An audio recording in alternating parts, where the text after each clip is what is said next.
what do you actually know about the Vikings?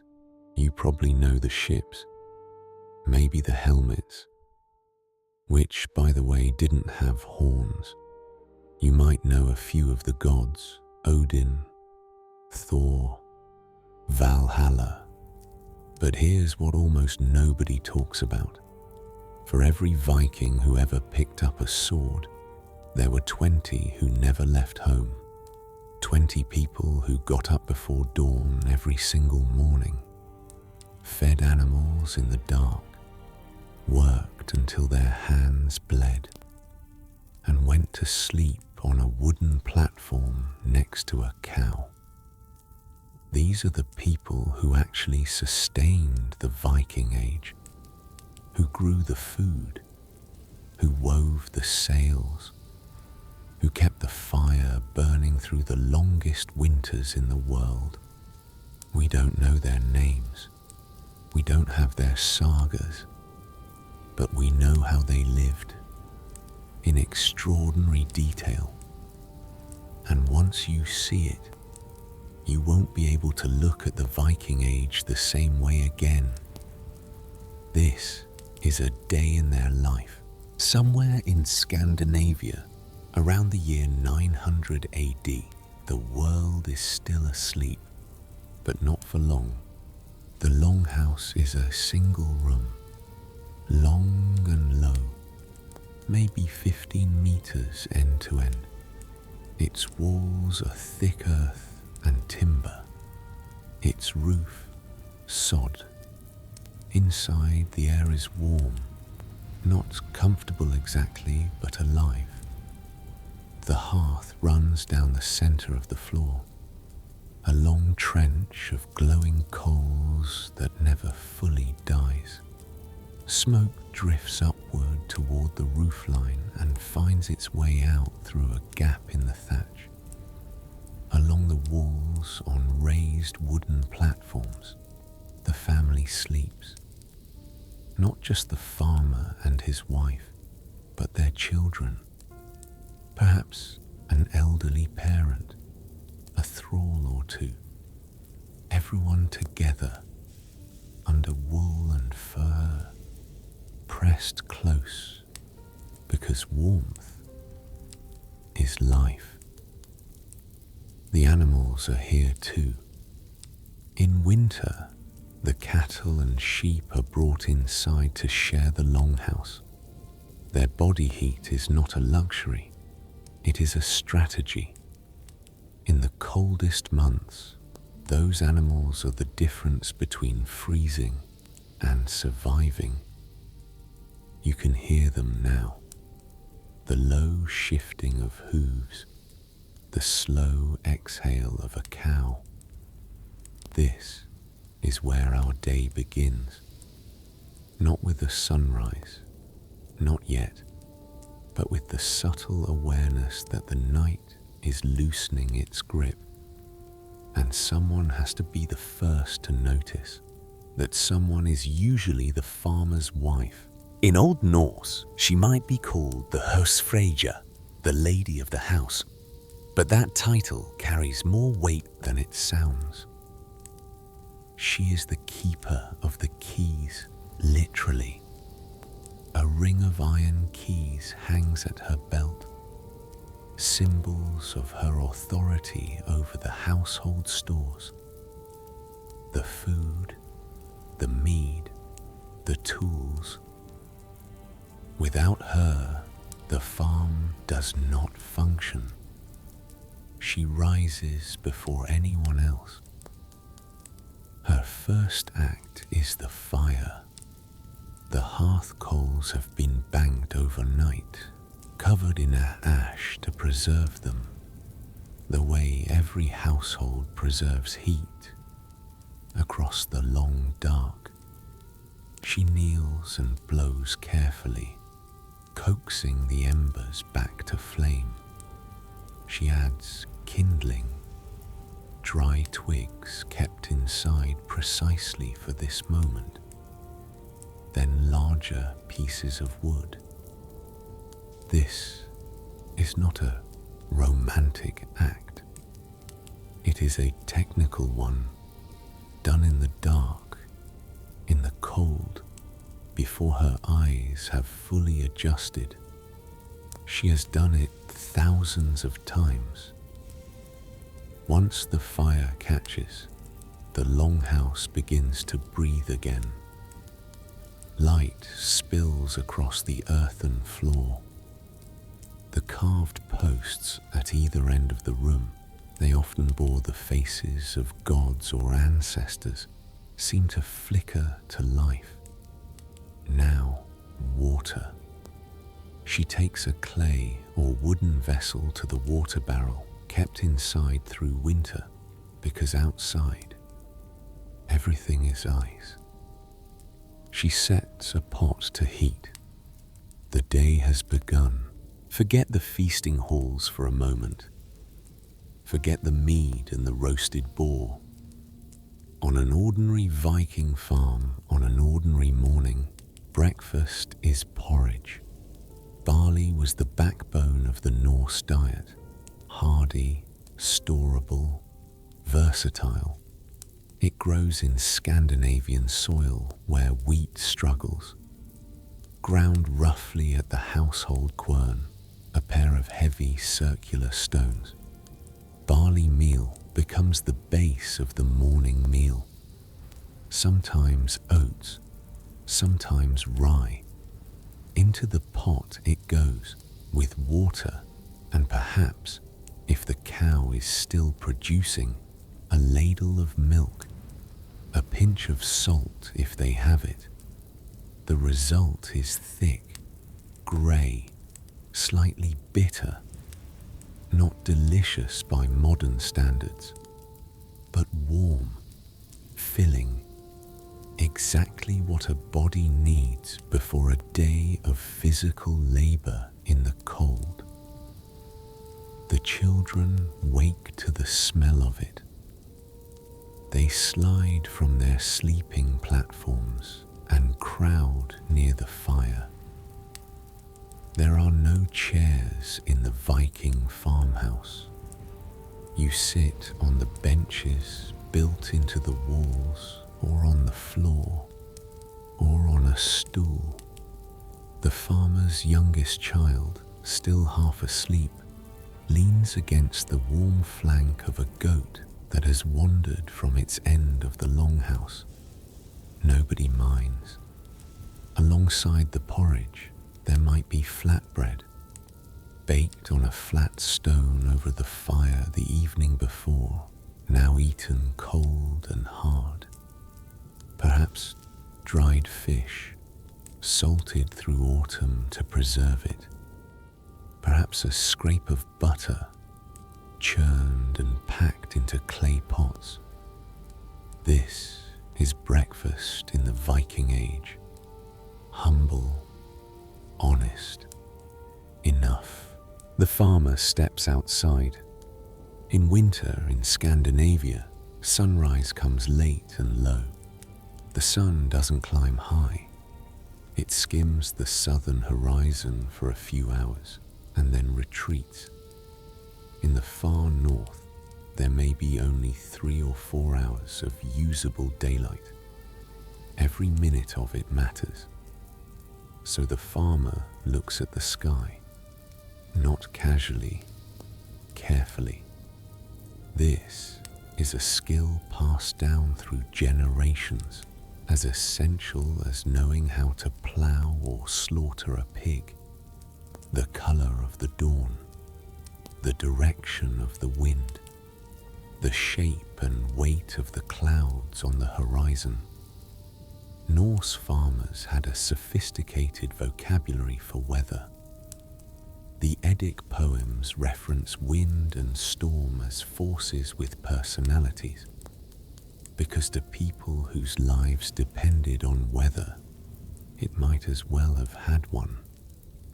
A sudden change in wind could destroy a harvest. Ice on a certain morning could mean whether a cow survived. He reads what he sees and makes his calculations. Today looks manageable, cold, but still, he has work to do.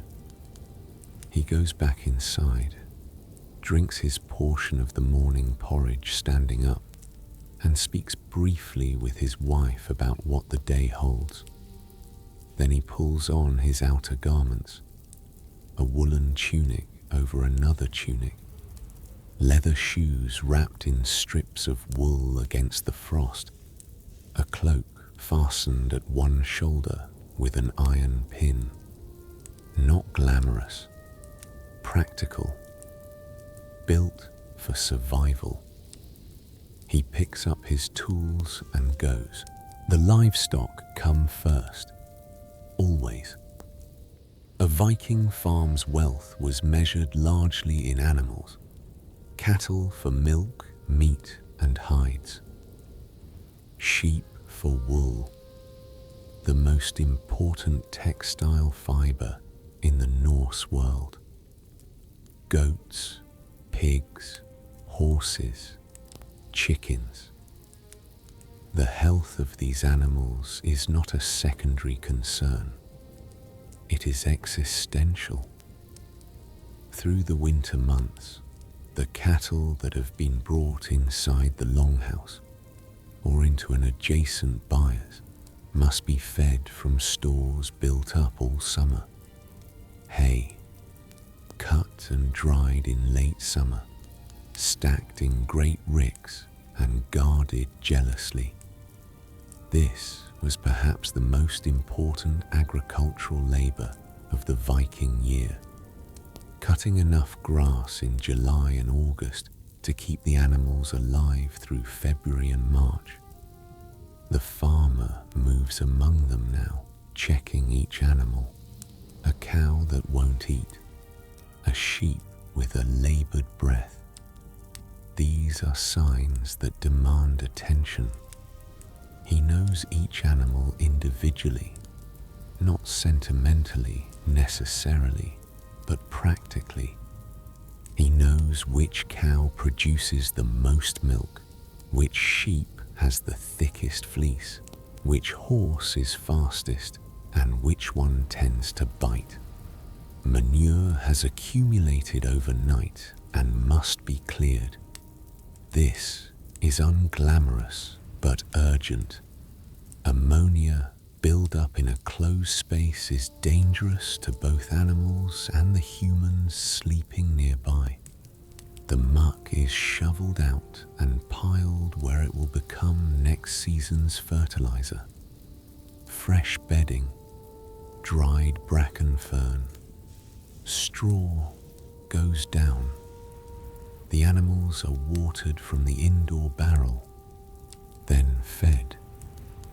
Only once the animals are settled does the farmer turn to his other work. This is the hierarchy of the Viking farm. The animals first, then everything else.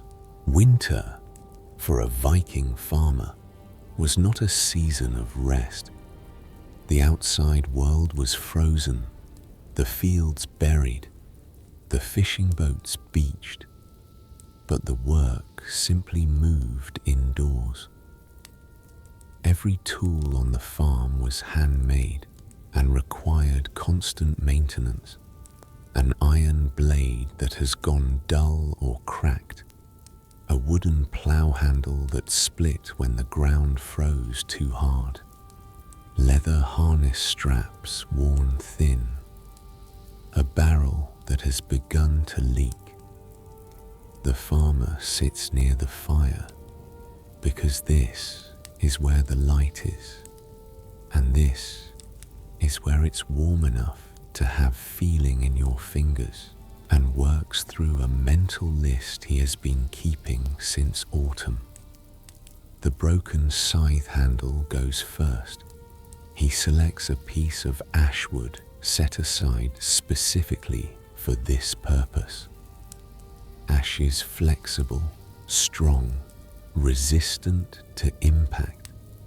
He shapes it slowly with a draw knife, testing the weight and balance as he works. His oldest son sits beside him, watching. occasionally helping. This is how skills are transferred in a world without schools or manuals. The boy sees. The boy is corrected. Eventually, the boy knows. Nearby, the farmer's wife is at the loom. Weaving was one of the most time-consuming and economically important activities in Norse society. The vertical warp-weighted loom, strung with clay or stone weights to keep the threads taut, stood in every farmhouse. Wool was spun through winter evenings, the spindle whirl turning in a woman's hand while she talked, watched the children, sat by the fire. Then it was woven into cloth, cloth that became clothing, bedding, sails for ships. Surplus cloth was a tradable commodity. The sound of the loom is a constant background note in the Viking longhouse. Thud, thud, thud. The heavy beater pressing the weft threads tight. Hour after hour, day after day. A rhythm as fundamental as breathing. We need to stop here for a moment and speak honestly about something that is easy to overlook when we romanticize the past. The Viking farm did not run on the labor of the free farmer alone. Much of the heaviest, most degrading work, clearing manure, hauling water, carrying loads, was performed by thralls, slaves. Slavery was woven into the fabric of Norse society. Thralls were acquired through raids, through birth. Children of thralls were thralls, through debt, through conquest. The Old Norse word thrall gives us the English word thrall, meaning to be in the grip of something, enslaved to it. The legal and social position of thralls was explicit. They were property. They could be bought and sold. They had no legal rights. They could be punished at their owner's discretion. The Eddic poem Ríkisþula, which describes the mythological origins of social classes, depicts thralls as ugly, bent-backed, dark-fingered. The text encodes contempt for enslaved people into the mythology itself. On an ordinary farm, a thrall might sleep in the worst corner of the longhouse, wear the roughest clothes, eat the least food. The work they performed was essential to the farm's survival. Their humanity was not acknowledged in the same breath. This matters, because history is not a clean thing. The same society that produced extraordinary art, profound mythology, skilled navigation, and rich poetry also enslaved human beings as a matter of course. We hold both of those truths at once. The thrall on our farm rises before dawn, carries water, clears dung, hauls wood, and is not thanked for it. By midday, such as midday is in a Scandinavian winter, the sun barely clearing the tree line, the household gathers again. The noon meal in Viking Age Scandinavia was the larger of the day's two main meals. Think of it as the equivalent of what we might call dinner, the real meal, with the most food, the most warmth, the most conversation. What's in the pot? It depends on the farm, the season, what's been preserved. In a good household, this might be a meat broth, beef or mutton, simmered long and slow with whatever root vegetables survived the autumn. Turnips, leeks, possibly dried mushrooms gathered in the forest. The broth would be dark and rich and very salty, because salt was a preservative as much as a flavoring, and anything that went into the pot had been salted to survive the winter. Fish was a constant. Dried cod, stockfish, was perhaps the most important preserved food in the Norse world. It keeps almost indefinitely when dried properly in the cold sea air. Reconstituted in water, it breaks apart into flakes with a strong, deep flavor. Add it to broth or eat it plain. It sustained people on ships crossing the North Atlantic, in monasteries through Lent, on farms through February. Mead might be drunk, a fermented drink made from honey and water, produced in summer and stored through winter.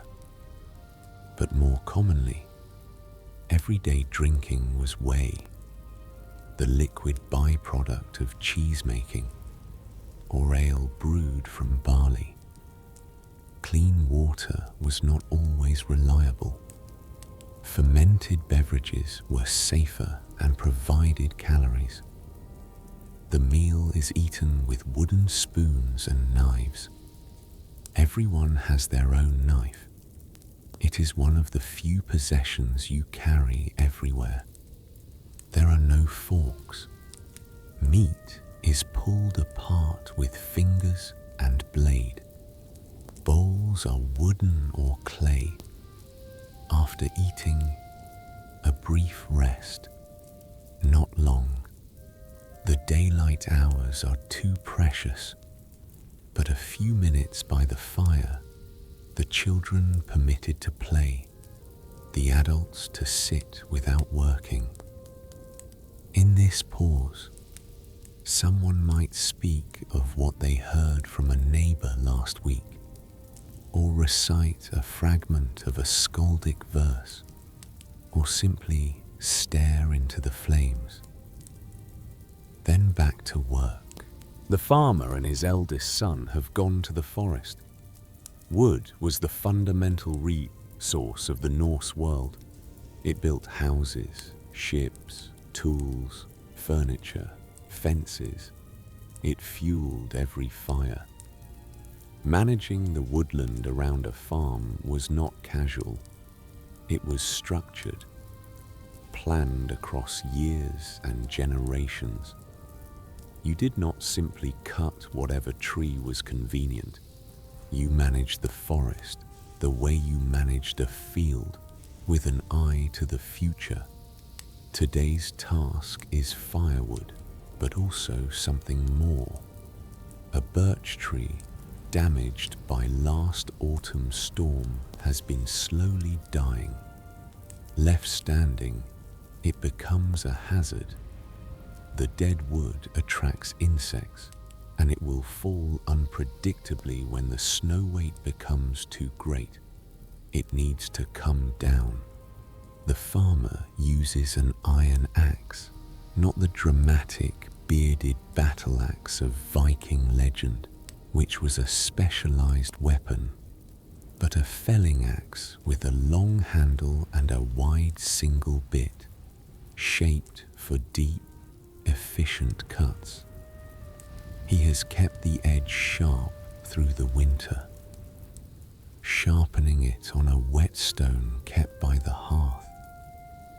The tree comes down with a controlled crack, its crown burying itself in the snow. The father and son work together to limb it, cutting the branches free with steady, practiced strokes. The branches will burn, the trunk will be split into rounds and stacked to dry for next winter. There is also something else to gather here. Pine resin, scraped from wounded trees, becomes a waterproofing material and an adhesive. Bark from birch, harvested carefully without killing the tree, can be used for rope, baskets, small containers. The forest is not just a source of timber, it is a hardware store, a pharmacy, a pantry. The boy carries what they've gathered. His arms are full. His cheeks are red with cold. But he is learning. This is what it means to live close to the land. Religion in the Viking Age was not something that happened in a building on a particular day of the week. It was woven into every act of ordinary life. The Norse farmer did not separate the sacred from the mundane. Before the first furrow of spring ploughing, you made an offering. Before slaughtering an animal at the autumn sacrifice, the blot, you spoke words to the gods. Before setting out on a journey, you might carve a rune or hang a small amulet of Thor's hammer, the Mjolnir, at the door to your longhouse. The great gods, Odin, Thor, Freya, were understood to be interested in human affairs, not benevolently interested necessarily.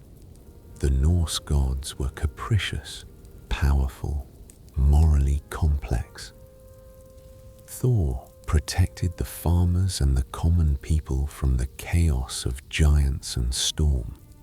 Most farmsteads would have had more connection to Thor than to Odin, who was the god of kings, warriors, and the very dangerous kind of wisdom. Freya was the god most intimately connected to the farm, god of fertility, sunshine, rain, harvest. His favor meant full granaries and healthy cattle. His displeasure, a late frost, a failed crop, could mean starvation. A small wooden figure of Freya, carved simply, might stand in a corner of the longhouse or in a small outdoor shrine. But the gods were not the only supernatural presences in a Viking farmer's world. The Landvertir, the land spirits, inhabited specific rocks, trees, bodies of water. They were not gods. They were something older, more local. If you treated them well, made small offerings, avoided disturbing their places, they might return the favor. If you offended them, bad luck would follow. The husblot, the household sacrifice, was performed several times a year, most importantly at Yule in midwinter. It was not elaborate necessarily. A portion of the evening meal placed outside, a cup of ale poured onto the ground, a prayer spoken quietly at the threshold. The gods were listening. The farmer believed this the way he believed in the ice and the wind, not as philosophy, as fact. The children have been at their own work all morning. Not play exactly, but the lighter tasks that form the first rungs of a Viking child's education in farm life. The younger ones have been carding wool, combing raw fleece between two paddles set with iron teeth until the fibers lie parallel and smooth. ready for spinning. It is simple, repetitive work, suitable for small hands and wandering minds. But it is real work, contributing to the household, and done badly with tangles or impurities. The spun wool shows it. The children learn that carelessness has consequences. The older children have harder responsibilities. A girl of 10 might be learning to spin now, the spindle turning in her practiced hand, the thread emerging thin and even, or lumpy and uneven, in which case she must start again. She is perhaps 3 years away from being considered a capable young woman, 6 or 7 from marriage. A boy of 12 has been helping with the animals, learning to read their conditions, learning when to be gentle and when to be firm. He has carried wood. He has swept ash from around the hearth. If his father judges him ready, he might have held the axe today in the forest. Viking children did not have a protected childhood in the modern sense. They were small adults in training. But this is not without its own kind of warmth. The family unit was real and tight. The farm bound everyone together in mutual dependence. A child who worked well was praised. A child who learned quickly was proud of it.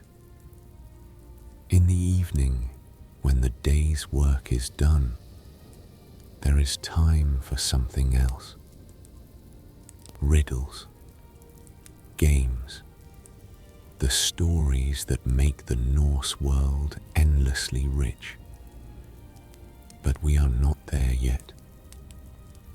The afternoon light is already failing. In the depths of a Scandinavian winter, you may have as few as 5 hours of daylight. Every one of them has been spent. The sun is already thinking about leaving. The farmer is back from the forest. His wife has been weaving since morning, with time taken to supervise the children's wool carding, to check on the animals, to stir the pot, to attend to a dozen small domestic requirements. She has not sat still for more than a few minutes at a stretch. This is the quiet hour of the afternoon. Not restful, but slower. The pace of work shifts from outdoor urgency to indoor craft. The farmer is now working on something more precise.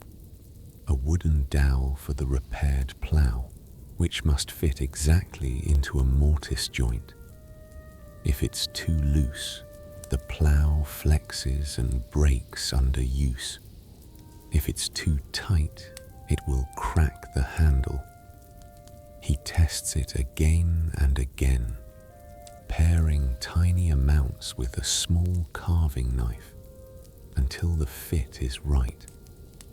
His wife has moved from weaving to something that requires even more concentration: tablet weaving.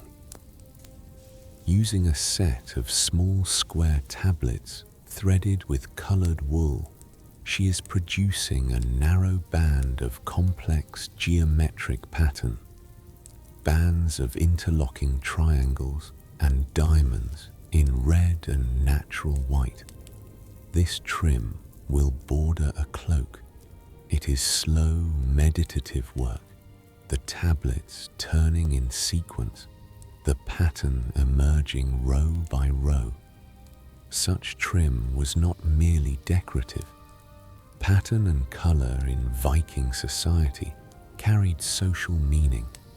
A woman of status expressed that status through her clothing and the clothing of her family. The quality of the weaving told the community something about who you were. Outside, the light is gone. The world is dark now. But inside, the fire brightens. With full darkness comes the final round of the day's animal care.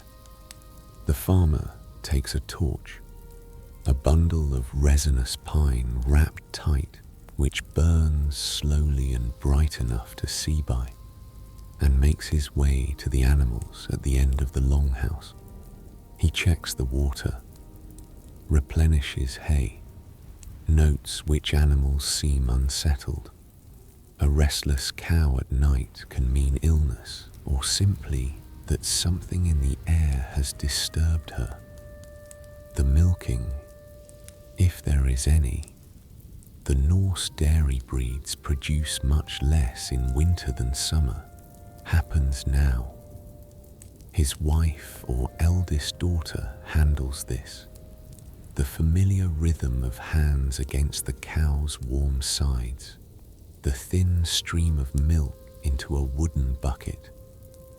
What milk there is will be mixed with whey, kept in a clay vessel and used tomorrow morning for the porridge. Outside, briefly, there is a moment to listen to the night, the sound of wind in the trees. Norse people had names for different kinds of wind, different directions, different intensities. The sound of distant water, still moving somewhere under the ice. An owl, if it's that kind of night. Then back inside. The torch is extinguished carefully. Fire indoors was the greatest terror of the longhouse, the reason for constant vigilance, the reason the hearth was never allowed to burn uncontrolled. Coals, yes. Open flames only when needed and watched. The door is barred. The cold is shut out, as much as timber and earth and wool can manage. The family is enclosed together in the warmth they have built all day. Now the evening begins. This is the hour that sustained the Norse world through centuries of darkness. After the evening meal, lighter than the midday one, perhaps more dried fish, perhaps porridge again, the family settles. The animals have quieted. The children, if they're young, are already drowsing on the sleeping platforms. The older ones sit near the fire, and someone begins to speak. Oral tradition was not, in the Viking Age, a second-rate substitute for writing. It was the primary technology of memory, of culture, of identity. The skalds, the professional poets attached to royal courts, were masters of an incredibly complex art form, capable of composing intricate verse in real time using strict metrical rules, elaborate kennings and metaphors. The word skald may share roots with the English word scold, but the skald was revered, not rebuked. But you did not need a skald to tell a story by the fire. The sagas that we now read in books, stories of settlement and family feuds, of voyages to the edges of the known world, of heroes and gods, began as exactly this: spoken stories on winter evenings in longhouses like this one, by firelight. They circulated for generations before anyone wrote them down. Tonight, Perhaps the farmer tells a fragment of a story his own father told him. The settlement of Iceland, a relative who made the crossing 2 generations back. What it was like when the land appeared out of the fog, the first winter there, the decision to stay. Or perhaps it is mythology, the story of Thor and the world serpent, the story of Odin hanging on the world tree, gaining the runes at terrible cost. These were not entertainment only, they were theology, cosmology, a map of how the universe worked and what was required of human beings within it. The children listen with their eyes wide. The fire speaks too, in its own language. Not every evening is story. The hands stay busy even when the mind rests. The farmer is carving. By firelight, with a small sharp knife, he is shaping a piece of antler, carved from the shed antler of a deer, into a comb. Not a luxury item. Combs were essential hygiene tools, and the Norse were remarkably attentive to personal grooming by the standards of the early medieval world. Archaeological sites across Scandinavia yield astonishing quantities of combs, fine-toothed and often decorated with simple incised patterns. Vikings carried them as a matter of course. The antler is worked in stages, rough shaping first, then the teeth cut carefully one by one with a narrow blade, then smoothing with increasingly fine abrasives, sand, then leather. A comb produced well could last years. This one will be for his wife.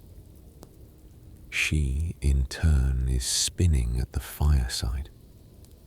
The spindle drops and turns, the thread emerging from the roving she holds between her fingers, impossibly thin and even to an untrained eye.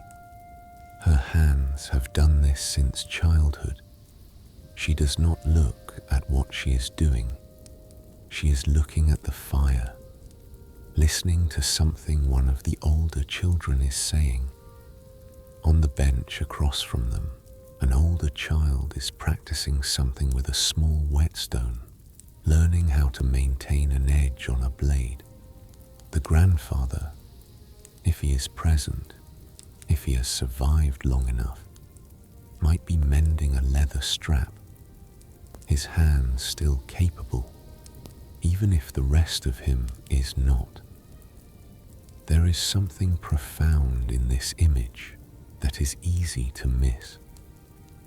These people are entirely self-sufficient in a way that is almost incomprehensible today. Every object in this room was made by someone in or near this household. Every skill was learned and passed down by hand.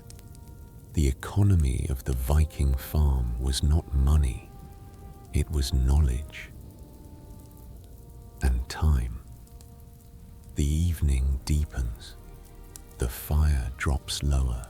We should speak of Yule because it is close, or perhaps it is tonight. Yule was the most important festival of the Norse year. Celebrated in the depths of midwinter, typically around the winter solstice, it lasted multiple days. Some sources suggest 12 or even longer. It was both a religious observance and a communal survival strategy, a reason to gather, to drink, to eat the stored food that has been carefully hoarded, to face the darkness together rather than alone. The etymology of Yule is debated, but the festival itself is not mythological. It is documented, observed, deeply felt. It is the ancestor of Christmas in Northern Europe, and many of its traditions survived the conversion to Christianity by simply being absorbed and renamed. At Yule, the Norse household performed the blot, the sacred sacrifice. An animal would be killed, its blood used to consecrate the hall, its meat cooked and consumed in a ritual meal. Toasts, score, were drunk to the gods, to Odin for victory, to Freya and Njörður for a good harvest and a good year, to the memory of dead ancestors. The Yule log is real, not just a Christmas tradition, but a genuine Norse practice. A large piece of wood, sometimes a whole tree trunk, added to the fire and expected to burn for days. As long as it burned, the household was blessed. The wild hunt was abroad at Yule, Odin and his retinue riding through the winter sky, the dead riding with him, horses' hooves audible in the howl of the wind. Children were kept close. Offerings were left on doorsteps and in stables. The old year was dying. The new year was a dangerous threshold. But inside, warmth, food, the voices of people who have made it to midwinter together, the fire built as high as it has ever been. Whatever darkness waits outside, tonight the fire holds. In the Norse worldview, fate was real and specific. The Norns, 3 women named Urda, Verdandi, and Skuld, whose names translate roughly as what was, what is becoming, and what shall be, sat beneath the roots of Yggdrasil, the world tree, and wove the fates of every living being. Not metaphorically, actually, the threads of fate were literal threads. The image of the loom was not accidental in a culture where women spent their lives weaving. When a child was born, the Norns arrived and set the shape of that life. How long it would last, what its shape would be. There was no arguing with them. The concept of weird, fate, destiny was perhaps the central pillar of the Norse moral universe. And yet, this did not make people passive. The Norse worldview held fate and agency in a strange, powerful tension. You could not change what the Norns had decreed, but you could meet it well or badly. A man who died facing his enemies, who did not flinch, who spoke well at the last. That man had honored his fate. A man who fled, who begged, who died badly, he had shamed his. The outcome was the same, but the quality of the life was not.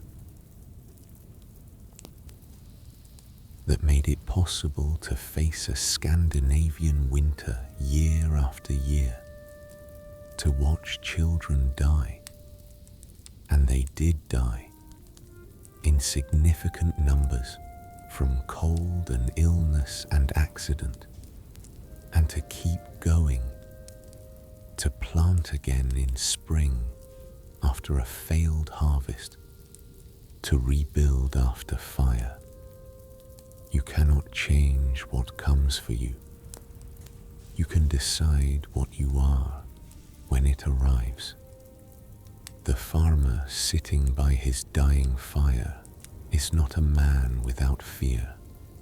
He is a man who has decided that fear is not the final word. The household is winding down. The children have been asleep for hours, tucked under furs at the edge of the fire's warmth. The thrall, if there is one, has long since retired to their corner. The older children are drowsing on the sleeping platforms. The farmer and his wife are the last awake. There are things to be done before sleep. The fire must be banked, the coals covered in ash carefully so they hold through the night and give her something to work with before dawn. This is one of the day's most important acts. If the fire goes fully cold, relighting it takes time and friction and effort. The household prefers not to start from nothing. The water barrel is checked. The door bar is tested. A small object, a carved wooden symbol, perhaps a hammer, perhaps a simple knot, might be spoken over and placed at the threshold. A few words addressed not to any god in particular, but to the house itself, to the protective spirits that the Norse believed inhabited hearths and crossbeams and the corners where the old wood meets the new. The farmer's wife unlaces her dress. Norse women wore a linen undershift under a wool overdress held at the shoulders with distinctive oval brooches, and folds it carefully. Clothing was too valuable to be treated carelessly. The same garment might last a decade with proper care. They lie down together under the furs, close, warm. The sounds of the longhouse at night are their own. The slow breathing of cattle, the settling of the fire, the creak of timber contracting in the cold, the wind finding the gaps between the sod blocks and sighing through. These are the sounds of home. The Norse did not fear the dark in the way we might imagine. Reflexively, childishly, they understood it. They had named what lived in it. The night world was populated, not with generic monsters, but with specific beings, each with their own logic. The Draugr, the restless dead, walked when the living had wronged them or when they had been wrongly buried. They were not gone. They were still here, still angry, still capable of harm. Burial practices in the Viking Age were, in part, about making sure the dead stayed where they were supposed to be. The Utgardr, the outer enclosure, was the world beyond the farm's boundary markers. The forest, the wilderness, the sea. It was the domain of Jötnar, giants, and of forces inimical to human order. The farm was the Innangardr, the inner world, the human world, the protected world. Crossing the boundary at night was not done lightly, but the dark also held other things. The aurora borealis, the northern lights, was a constant presence in winter skies across Scandinavia, Iceland, and the North Atlantic. We do not know exactly how the Norse interpreted the lights. Some scholars have suggested they were the Bifrost Bridge, the rainbow road connecting the human world to the realm of the gods. Others connect them to the spirits of dead warriors. Whatever the explanation, the sight of the lights over a snow-covered farm on a clear winter night, green and white and sometimes pink, rippling across the whole sky in silence, must have been a reminder that the human world was very small and the universe was very large. The farmer, if he wakes in the deep of the night and goes to the door, will see them sometimes. He will stand and watch for a while, feeling the cold on his face. Then he will go back inside, and so we return to where we began. The coals are still alive under their covering of ash. The animals are beginning their morning restlessness. The longhouse smells of smoke and wool and livestock and the faint sweetness of yesterday's porridge. Somewhere on the sleeping platform, the husfreyja opens her eyes. She has done this 10,000 times. She will do it 10,000 more, or she will not, because the Norse understood that no number was guaranteed. But this morning, she does. She rises. She kneels by the fire. She blows carefully, and the coals respond, and the first flame of the new day springs up. The same fire, the same motion, the same morning. This is what it meant to live on a Viking farm. Not adventure, not the clash of swords, not the long voyage across an unknown ocean. Those things happened, yes, but for most people, most of the time, it was this: the banked fire, the animals, the porridge, the loom, the carved antler comb taking shape in the firelight.